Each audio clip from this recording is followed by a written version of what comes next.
Hey, welcome to Life Beyond Board Games, where board gamers and more, just like you, share stories, challenges, and secrets, maybe, outside board gaming.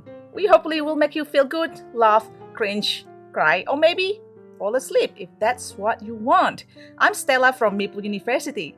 I'm Melissa from The Bedroom. And I'm Eric from What's Eric Playing? And today I'm very excited, everyone. We have a very, very special guest, our first guest ever, actually. Well, this makes Taryn, my other half of Maple University, slightly jealous, or maybe a tiny bit. We have a friend of mine who writes some published fiction books in the fantasy LitRPG genre. Think twice. So, just a little bit about Ashley, aka Twink Twice.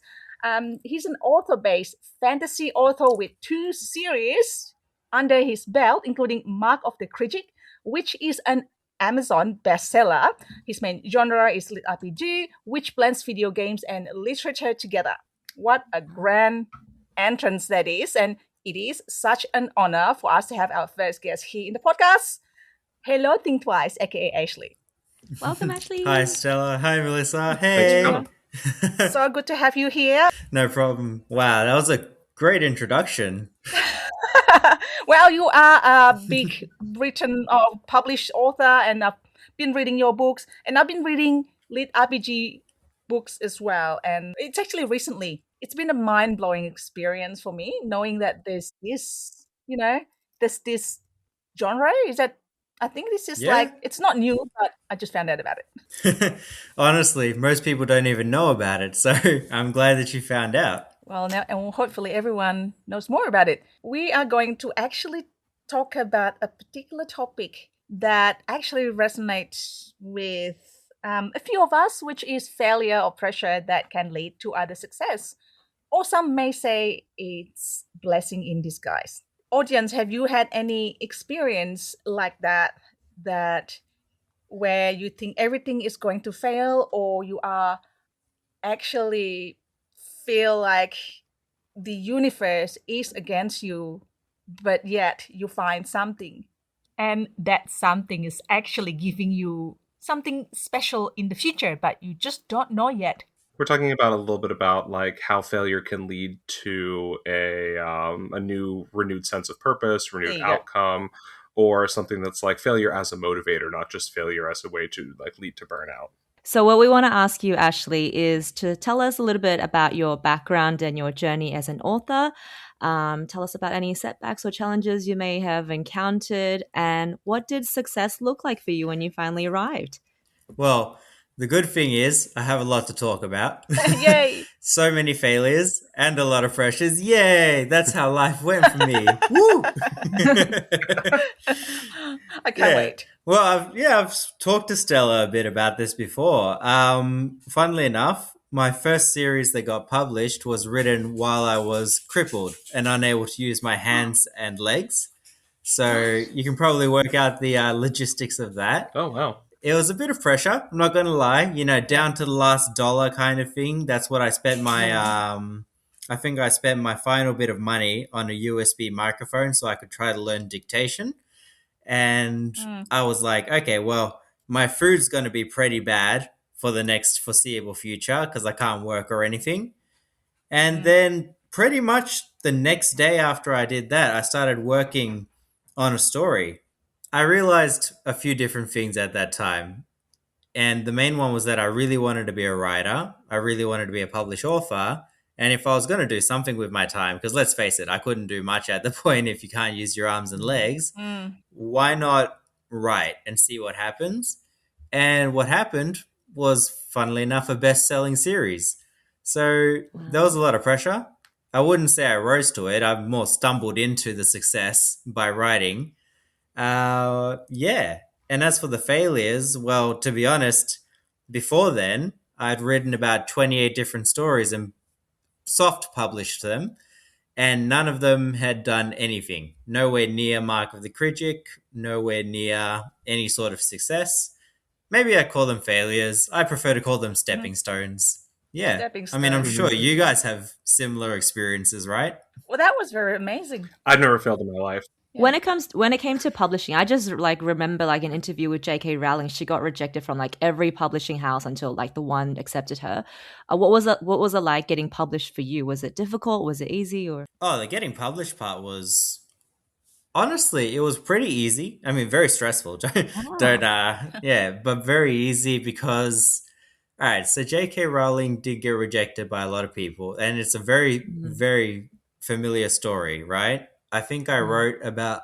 So I went back and read, and I wrote 1,000,000 words that just have never seen the light of day. They've never been published. They're unpublished manuscripts, all those kinds of things. And they're not bad, but they're not good enough to be published. This story just happened to come out at the millionth word, or kind of at that mark. Wow. And a publisher approached me because I was putting it online for free. They said, "Hey, we want to talk." And I was like, wow, it's amazing that a publisher, approached me. So I immediately went to another publisher and said, "Hey, look, these guys are talking to me. Come talk to me as well." wow! Whoa! Yeah, That's very clever. And yeah, that was actually pretty fun. That part, that was easy. As soon as somebody approached me, I got the chance to go to somebody else with that same offer and say, "Can you, make it even bigger?" So that was nice. And they did. They did. That's nice. Yeah. So it sounds like you didn't get a lot of criticism or rejection from the publishing process. No, not really. Look, not all of my series can be published, but yeah. That's amazing. Incredible. So this online thing that you put your work on is called Royal Road, I believe. Is it correct? Yep, that's the website that I use. There's a whole bunch of different websites. I mean, if you guys ever want to get into writing, there's a lot for you to be able to put out there. I think so stuff like The Martian from the movie was posted online for free originally. 50 Shades of Grey, just if you guys want to publish something like that, that was also online as well. It's just the modern age. It's how it works sometimes. And hoping that somebody will pick it up. So rather than you going to different publishers and offering your book, your manuscript for them to read and publish, they actually come to you after you publish it online for free. Yeah, absolutely. Because once you publish online for free, you've got the built-in audience. It's something that other authors just don't have, if that makes sense. So, yeah, unless you're a published author with a certified following, these are websites that give definite numbers. They have the number of followers, they have the number of people that have read your novel. Well, they have the data that the publishers want. And some publishers don't even read the novel itself. They just look at the numbers and they offer based on the numbers. So they can say, "Hey, we'll give you this advance," or "Hey, you've got this many followers. We would love to sign you, but for this amount of royalties," that kind of deal. That makes sense. Nice. And when you're writing these days, what's like the biggest, what's the most challenging aspect for you? Is it the deadlines? Is it audience expectations, your own expectations, or putting words on a page? Like, do you ever get writer's block? What are the biggest challenges and how do you overcome it? Oh, well, writer's block hits me like a truck pretty much after every single book. So that's pretty much a constant challenge. And I'd say the biggest pressure is audience expectations. I mean, don't get me wrong, I'm not anywhere near his size, but George R.R. Martin, I kind of get it now why he hasn't finished his series. There's just a lot of expectations sometimes. And it's not just so, especially now in the modern age, and like I said, I've posted online first. So quite a few people can actually approach me directly. And I've had that where people just, send me messages, not even on the platforms themselves, although that does happen sometimes, but people will go on to Reddit to find me, or they'll go onto Facebook to find me, those kinds of things. And sometimes I'll just be there and I'll be like, OPEX Australia. Yeah. Yeah, I'll just be there. I'll be like, oh, there's a message on Reddit that I didn't, want to respond to. And then suddenly, look, they found me on Facebook. Yay. So persistent. That's nice. That's nice. I know. So what would this be? It would be like, oh, can you please change this on the book? Or I want to see this more. Or what kind of message is that you kind of like... And then do you change it if you get enough comments? Yeah. Sometimes I used to. So that's the thing, yeah. So when they comment... I was like, you can't change it if you get comments. It's such a bad precedent. Yeah, exactly. And that's the problem. You'll find that, especially earlier in the career, if you accept one person's suggestion, they have a tendency, especially if they're the kind of person to track you down, they have the tendency to try and take over your novel, if that makes sense. Wow. So I've had people do that. Whoa. And at the same time, it's other stuff too. So, for example, I just might get messages because I also write guides on how to write. It's just a side thing I do, and it'll be, hey, can I use this in my course? Or, hey, I had fun using this in my course. Do you have any other guides? And I'm like, this is the first time I'm hearing about that, but no problem. So that kind of stuff too. I would love to go on your course. No, I don't have a course. They use it for their courses, and then I find out after. Oh. That'll do it. Wow. So you're gonna have these fans. Well, first time I met Ashley was at PAX Australia. I actually met his friend Haylock, which is also a LitRPG published author, and he introduced me to a lot of his other friends, which is all these amazing Australian LitRPG authors that I like. Oh my gosh, all of you are Australians. So I was just so I'm like a fangirl, and I get to introduce them to playing Just One board game. Oh, awesome! And, yeah, Telestration. That is a good one. Yeah, play That's other fun. games. I saw Travis bought Just One the day after I introduced him to Just One at PAX Australia. Travis is another author. He Who Fights with Monsters. Yep. So, Oh yeah, yes, that's just amazing. I think that got recommended to me recently on like Audible or something. Not sure. Yeah, definitely recommended. And Mark of the Krijic as well. Please listen to that. Oh, yeah, no, I mean, I think I just got an email about it. Yeah. Well, that's pretty awesome. Yeah.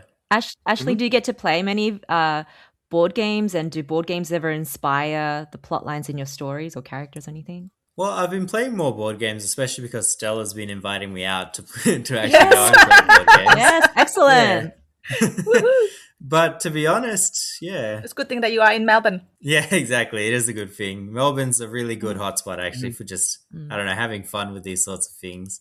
But to be honest, I play mostly video games and read books.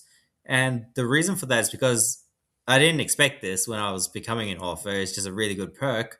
My books and video games are now tax deductible. Oh, Yeah. So I don't actually, Oh, hey, Yeah. oh yeah, Yeah, part exactly. of the work. Yeah, I understand. Yeah. that's nice. Technically, any board game would be deductible too, as long as it's an RPG. So that's the standard with the video games and stuff too. As long as they're an RPG, I can tax deduct them. If they're not, then I can't. Oh. That is Well, a good perk. Yeah. Wow. Well, technically, I mean, they don't need to be RPG. I would mention, without spoiler, a book about like a game system battle inside that book. So, or like, I think it's from a game. It's more of a maybe TCG, but you can do that as well, right? You can just put a game. It's lit RPG, so technically, it's like a board game novel kind of thing. Interesting. Yeah. I don't know. So technically, you could push it. Not that you probably would. You just come to my place. It's like, hey, let's just play. Let's see which one we're gonna play. Or Travis' place, right? He's got lots of board games. Oh yeah, Travis does, but he's in Hobart, so Yeah, yeah. it's too far. Wow, that's amazing. Because of this, obviously, what happened to you that hasn't happened again. You can use your hands and everything. That's all in the past. Yay. But can you imagine if that if that thing did not happen, would have happened, like what would you do for work then? Oh, I'd probably be all right. So, funny story. If you Google up my previous workplace, it turns out last year they got into a lot of trouble, and by a lot of trouble, I mean pretty much all the accounts frozen of all the major executives. All of them. That's a good amount of trouble. Forbidden to leave the country, all that kind of stuff. What? Yeah. Oh my gosh. And so, That's a lot of trouble. yeah. And so what happens is they're a financial planning and investment firm, and they were spending hundreds of millions of dollars on their nice new places, like mansions and all that. Oh my god. And so a lot of people lost their money. Yeah. And so I can't say for sure I would have been in the company at the time because I was obviously entering the workforce. There was like a entry level first time job, just not doing anything major. But, Yeah. 4 years later or whatever it is, I think about 4 years later, that could have been me still there being like, wow, this is a great career move. Because right up until that report, it was pretty much just a really reputable, company. And then suddenly, bam, it wasn't. And I watched them actually with my grandma, and I was watching TV, and they had a 60-minute report, 60-minute, show Yep. on all It's the crimes never and what you stuff. want. Yeah, exactly. So, and I was telling my my grandma, I'm like, look gosh. at that. I left right before they started, because they started a particular fund that was essentially just all money going to them. And they started that in 2022, I think. And I was crippled around 2021 towards the middle of it. So I was like, look, that probably would have been, I would have gotten caught up in that, and my whole career prospects probably would have gotten torpedoed because even if I had nothing to do with it, I would have still been in the company name, if that makes sense, which would have been worthless after that. Gosh. Right. Dang, that's messy. So yeah, dodged a bullet there. Twice. It's like blessing in disguise twice. It's interesting how we just think about our alternative lives, how lives could have been had it not been for this like major decision and you just went on a different path. That's incredible to think about. Yeah. Yeah. Yeah, it's also helpful to frame it, right? Like when you're thinking about just this decision led to these outcomes, but these outcomes also created kind of who you are as a person, right? Yeah. Would you be a different person if different things had happened to you? Yes. Oh, definitely. Well, I wonder if anyone else has got similar experience in terms of the things that you think at that time was a disaster, but then it turns out, okay, I guess I get one small one. I was just happy to be single at the time because I had bad experience of dating. This is personal, but anyways, this is where people listen to this podcast, right? We share secrets. Specifically for your dating history, yes. How you met Taryn. Yes. So anyways, I got into board games and... Didn't we have an entire episode about that? How to like start a board game night to land yourself a man? I think so, yeah. But we need more. We need more details. That's fine. More details. No, I just like really quick details. So people like, I'm sure like people don't listen to every single episode that we have. Surely. I don't. No. No, they do. It's always interesting. Please go ahead. Yeah. They do. I hope they do. Yeah, every single person is listening to every single episode because now they're like, more of the backstory. Finally. Exactly. They've been hanging for this. So anyways, I got introduced to Taryn and then amongst other people. And then I was like, oh yeah, he's cool. But now I don't need a guy. So I went to a trampoline and I broke my leg. Well, technically ruptured my tibia. Sounds worse. And because of that, I got close to Taryn. It's like the world saying, stop. Look at this guy. And then his car broke down at the same time. So I was like, oh, why don't you just borrow my car? And then that got us even closer. It's really weird. I couldn't drive when I had that incident, after that incident. And then he borrowed my car. I trusted him. That's it. You feel like the world could have sent you a signal more politely than a ruptured tibia. Well, it could have been worse. The world could have like left a note on your doorstep, right? I don't know. Sometimes you just need a shake, That's more than a shake. Like, okay, another example. I was working at Foxtel. Melissa knows. Ashley knows as well. Foxtel is a subscription cable TV in Australia. Well, I don't know. This is news to me and the listeners. Sorry for those in the US, friends. That is cable TV, pretty much. So Yeah. I was after this team leading job, but then I didn't get it, and I was acting for about a year, and then I got demoted to just normal roles. And I thought, no, that's it. I didn't get it. I went out and then doing some real estate, and I got the skills that I actually use right now as content creators. More like having your own business type of thing. Like that's the mindset of having your own business to work in property management in real estate. So yeah, it's just a little bit in a tiny bit, not as big as Ashley's, but in a small sense that I'm glad that happened to me because now I understand. That's so if you think back, I'm sure there are so many things that you can see. Okay, I had a bad ex-husband, and I'm glad that because of that, I experienced the bad, and I really appreciate Taryn, right? Like you have a epiphany in the future. Oh, that's why. Yeah, I think it depends on mindset. Like, I feel like every failure, every setback, every challenge, you have something to learn and grow from. Yes. So even when I had some health challenges, one point I went to hospital or I couldn't walk properly for like only a week, but it really made me appreciate being able. It's like health is something you take for granted until you don't have it. Yeah. And then that's for the first time I realized, oh, like being able to walk, stand up and walk without being dizzy, without just the ability to walk is such a privilege in life. And I have so much just being able to walk outside, being able to breathe without difficulty. Like that's something you never think about. You take for granted the air that you have, but once you lose a bit of your health or have health scare, that just brings everything into perspective. So I think having that challenge, a health challenge, that made me appreciate what I have so much more. Yes. And it really humbles you, and it makes you more compassionate to other people having gone through similar circumstances or changes in life. Yeah. Yeah. Yes. Now, as an American man, I've never had any challenges, but if I were to imagine, sure, Eric, sure. Life's been just good every day. Yeah, life's. I was like, I don't know what y'all are talking about. Life's been straight chill over here. This is such an unrelatable episode for Eric. Yeah, just me going. Should I have been on this episode? I don't have any issue. Why am I on here? If you don't have any problems, just leave a comment in the chat saying unrelatable for this episode. So that way we know that you too don't have a single thing wrong with your life. Just skip this episode. Don't worry. Just if you've never had any difficulties, just comment unrelatable.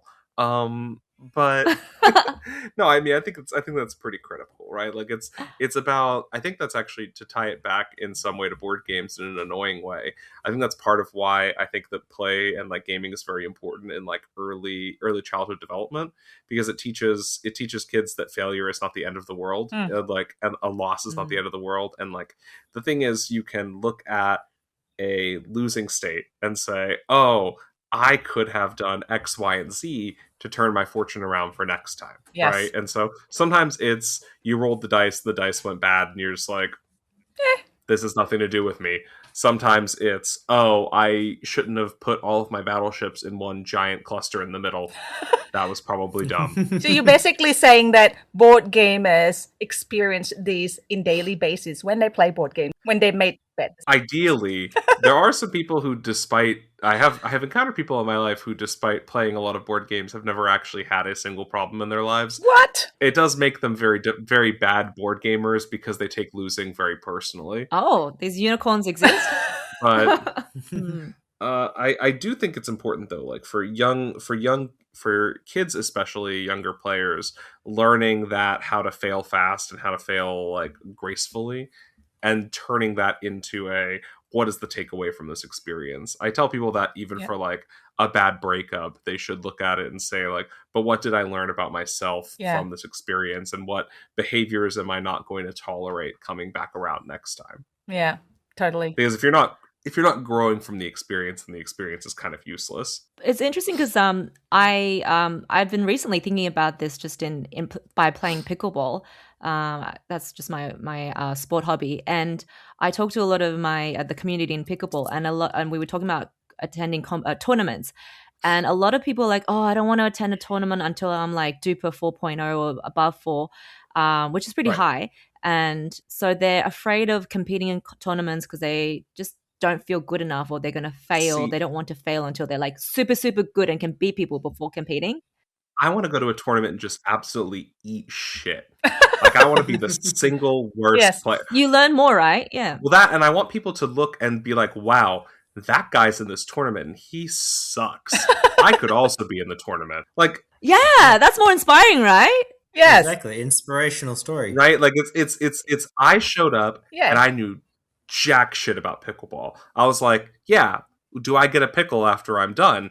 And like, that's good for me. But I also think that like there's something to that. It's, if you like, you're gonna fail at some point, regardless if you're entering a competitive field of people who are significantly more experienced than you are. There's only going to be one winner, and everyone else is not going to be that winner. So unless you are, so you either have to decide: am I only content with winning, or am I fine with losing? And if you're already fine with losing, does it make a difference if you lose early or if you lose later? Like, it's still good practice. It's a good experience.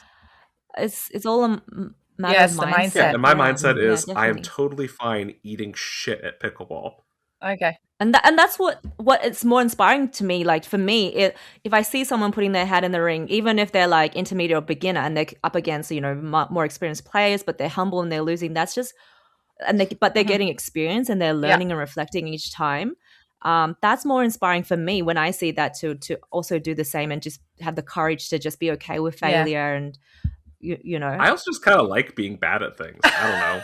It's fun. Like, it's very low stakes. Yeah. Like, if you're playing pickleball or tennis or squash against someone who's significantly more experienced than you are, you're probably going to lose. Yeah. Lower expectation. So you can still try to have fun. Yeah. And like, what I tell someone is, like, if I'm playing against somebody and they've got a 90% win rate, right? They're going to beat me 9 times out of 10. 1, it makes the one time I beat them out of 10 really means something. 2, it means the other 9 times are fairly relaxing, because if I'm already going to lose, I can try new things, I can explore the space, I can learn how to be a better player. Yeah, totally. So lower expectation, but then experience by doing as well. You never start, then you know you learn by doing. That's basically it in writing. Yeah, if you're so afraid of failure that you never actually attempt anything, then that's just limiting yourself, right? It's that old Michael Scott quote that's like, you miss 100% of the goals you don't take, Wayne Gretzky. Yeah. And how do you feel about failure when there's, like, I separate, like, there's failure when it just comes to something that's completely just up to me. If I fail, then I fail. That's different. But when there's someone else who's your partner, then I tend to be more cautious. Like, with pickleball, you can play singles or you can play doubles. I actually feel, so I'm more likely to bow out of a game if I feel like, oh, my partner really wants to win, or they're much higher level and I don't want to drag them down. Different expectation. And so that's the thought. I have that thought like, oh, we're playing against experienced players, my partner's experienced, maybe I should swap myself out and let them have a more experienced player to play that, because this is not in my partner's head necessarily, but in my head, like, oh, I don't want to drag them down or disappoint them and be like the loose end, you know. That's the business. How do you guys deal with that? Yeah. That's just me going, that's doubles, baby. Like, it's like, like what Ashley said before, 1 million words. Did you say 1 million words? And then just doing it. 1 million words and then published. Exactly. I mean, with the pickleball, you guys are team players, so you communicate. You know, if they're coming up to you and they're like, I really want to win, do you really want to win? Yeah, I mean, that's when the honest and frank conversation happens, you know? The classic pickleball partner convo. Right, that's me putting my hands on their shoulders and being like, winning means nothing to me. And they're like, out of my team, you out. And they're like, oh my God. And I was like, and it's just me going, I desperately do not care if we win or lose. Yeah. I'm here to have the most fun, and I will have more fun than everybody else. That's winning. Having the most fun is winning. Yeah, that's winning. Yeah, it's what you want. Well, like Stella said, the million words is more of a solo deal, you know, where I failed essentially for 1 million words. Keep in mind that 1 million words was me failing over and over again for about 8 years. And then suddenly you hit the kind of that's a long time. The published goal, right? Or something publishable. That's not, but to be honest, that was never about winning or losing. For me, that was just kind of a slow and steady wins the race deal. There wasn't really the thought of I'm never going to make it, because at the time, well, crippling aside, I was actually pretty confident that no matter what happened, I would pretty much bounce back. And I don't know, kind of just all turned out that way. But I wasn't expecting that, 8 years ago when I started, I'm like, oh, hey, eventually 8 years from now, I hope I get crippled and then turn to writing as a full-time job. No, I was more like, this is fun. I'll try this out for, That's a specific thing to hope for, yeah. Yeah, exactly, right? So, no, I was more like, all right, let's write for now, see how it goes. And then I never stopped writing. So, yeah, slow and steady won the race. You could call them failures, but again, it's more like growing experience. Yeah, totally. That is such an inspiring story. Thank you so much for sharing that with us. No problem. I mean, it was fun here to be with you guys. Yeah. Yeah, well, yeah, we are. We could be fun sometimes, especially Eric and Lisa. I'm always fun. There you go. You guys are always fun. You guys are very fun. It's an attitude thing. It's attitude thing. It's a set of mind, you Yep. know. I'm always fun. I've never failed in my life. I do not care about winning at pickleball. That's it. Those are my 3 affirmations every morning. I wake up, look in the mirror, and say all 3 of those things. That's that. I should probably change your profile description, your blurb to that. Those 3 things. Look, I've got a lot of very complex and specific affirmations. Very succinct. But before we get too far into those, I wanted to say thank you all for listening. So I hope we made a good companion for your driving, house chores, routines, various pickleball losses. Once again, if you're enjoying the episode, it would mean a lot to us if you could follow us and leave a review. And we'll see you next episode. Thanks for listening. Thanks, Ashley. Thanks, everyone. Thanks. Thank you. Yay. Thanks, Ashley. Bye, everyone. Yeah, and thanks, Ashley, for coming on.